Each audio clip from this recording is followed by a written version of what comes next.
আসসালামু আলাইকুম। আশা করি সকল ছাত্রছাত্রীবৃন্দ তোমরা সকলে ভালো আছো। আমি মোহাম্মদ মাহমুদ রশিদ, প্রভাষক সিসিআর মডেল কলেজ, তোমাদের সকলকে অনলাইন ক্লাসে স্বাগতম জানাচ্ছি। আমরা গতদিন যে সূত্রগুলো দিয়েছিলাম গুণগত রসায়নের, সেইটা হয়তো তোমরা সবাই মুখস্থ করেছো। তো তখন আমরা বলতেছিলাম যে এই সূত্রের সাথে কিছু তথ্যের মানও আমাদের মুখস্থ রাখতে হবে। তো আজকে আমরা ওই মানগুলো সব দিয়ে দেব। তো প্রথম যেটা আমরা করব সেটা হলো ইলেকট্রনের ভর। কার ভর? ইলেকট্রনের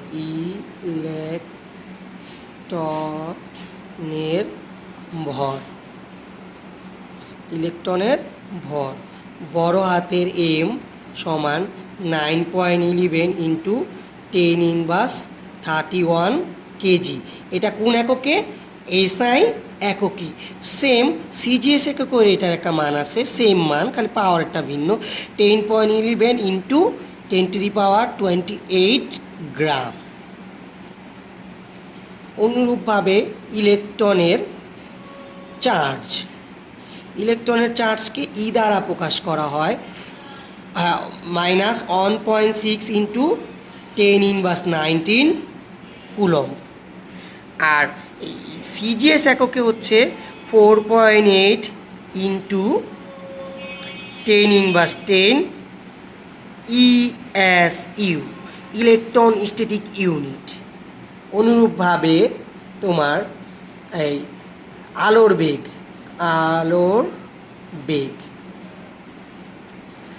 বেগকে কী দ্বারা প্রকাশ করা হয়? সি দ্বারা। এসআই এককে 3 ইন্টু 10⁸ মিটার পার সেকেন্ড। আর তোমার সিজিএসে হচ্ছে 3 ইন্টু 10⁻10 সেন্টিমিটার পার সেকেন্ড। তারপর যে জিনিসটা আছে সেটা হলো প্লাঙ্কের ধ্রুবক। কার ধ্রুবক? প্লাঙ্কের ধ্রুবক। প্লাঙ্কের ধ্রুবক এইচ 6.626 ইন্টু 10⁻34 জুল সেকেন্ড। আর এই এককে হচ্ছে 6.626 ইন্টু 10⁻27 আর্ক সেকেন্ড। অনেক বইয়ে 6.624ও দেওয়া আছে, ওটাও সঠিক। তারপর যেটা সেটা হলো রিডবার্গ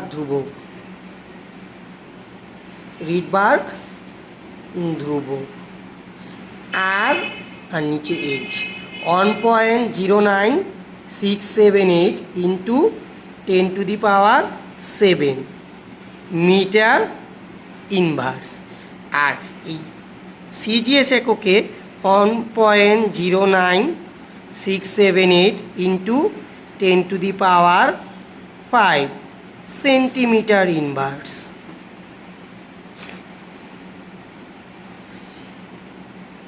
এগুলো হলো এখানে মুখস্থ মান, সবার মুখস্থ করতে হবে।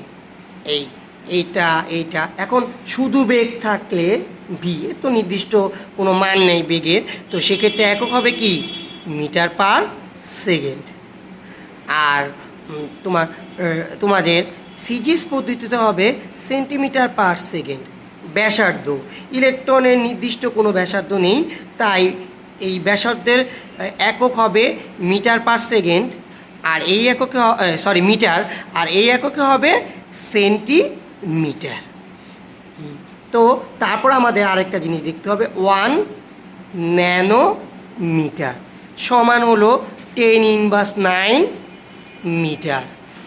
আর 1 ন্যানোমিটার সমান হলো 10⁻7 সেন্টিমিটার। 1 অ্যাংস্ট্রম সমান 10⁻10 মিটার। আর 1 অ্যাংস্ট্রম সমান 10�8 মিটার। তো আমাদের এই মানগুলা কি হবে? মুখস্থ রাখতে হবে, এবং সূত্রতে যখন যেই মানটা প্রয়োজন সেটা ব্যবহার করতে হবে। আমরা যদি কোনো অঙ্কেতে এই এম এর মান এসআইতে নেই, তাহলে এইচ এর মানও আমাদের কিসে নিতে হবে? এসআই। আর যদি সিজিএসে নেই, সবগুলাই কি করতে হবে? সিজিএসে। বাট সব দুটোটার মিক্সচার দূষণীয়, দুটোটা মিক্সচার করলে অঙ্কে কোনো ক্যালকুলেশন আসবে না। ক্লিয়ার? তো এখন আমরা তোমাদের দেখাবো ইলেকট্রনের চার্জ নির্ণয়। তো এর জন্য আমরা কিছু তথ্য আগে শিখব। সেই তথ্যগুলোর মধ্যে হচ্ছে 10 কুলম্ব। তোমরা তো সবাই জানো চার্জের একক কুলম্ব বা সি সমান 1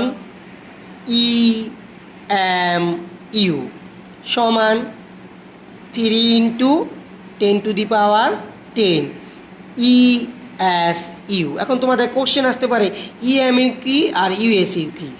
EMU অর্থ হচ্ছে ইলেকট্রোম্যাগনেটিক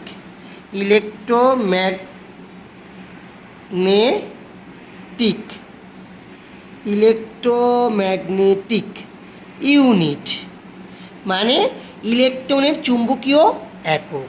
আর ESU এর অর্থ হচ্ছে ইলেকট্রোস্ট্যাটিক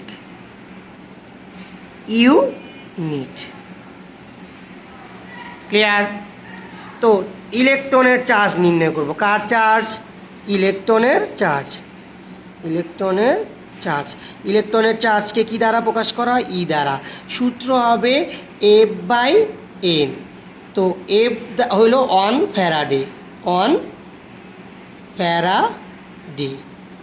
তো 1 ফ্যারাডের মান হচ্ছে 96,500 কুলম্ব। 96,500 কুলম্ব।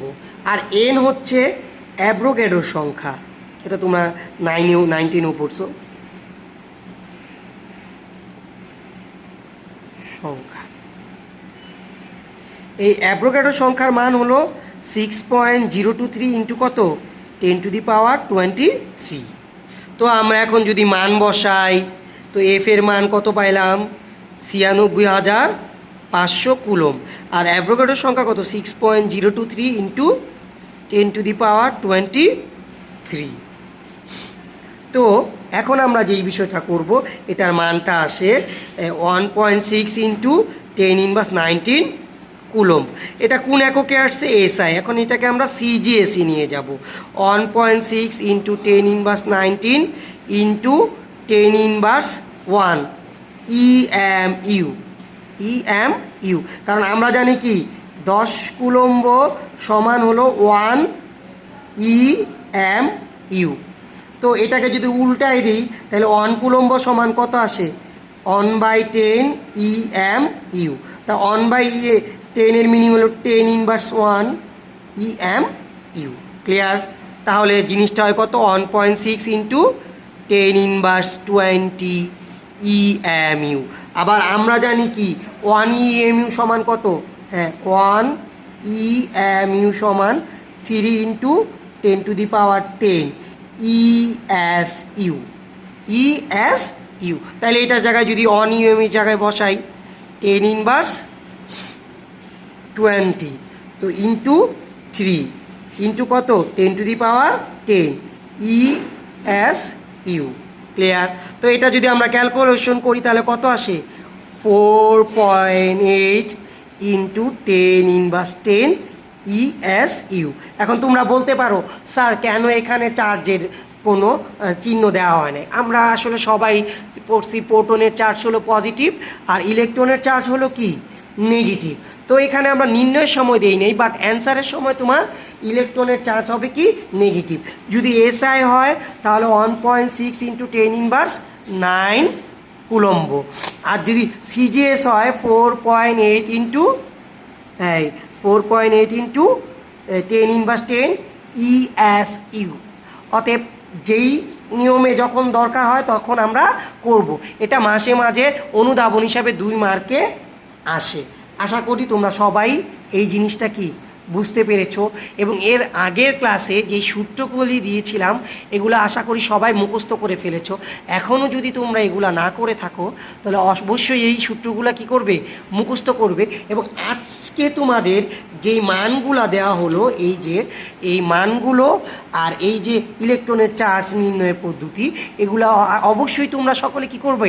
মুখস্থ করবে। আর এখন যেহেতু তোমাদের ক্লাসগুলো অনলাইনই হচ্ছে, আমরা অল্প অল্প করে টপিকস পড়াচ্ছি। অতএব এই অল্প অল্প টপিকস তোমরা পড়তে থাকো, আশা করি তোমরা সবাই উপকৃত হবে। এই বলেই আজকে আমার ক্লাস আমি এখানেই শেষ করছি।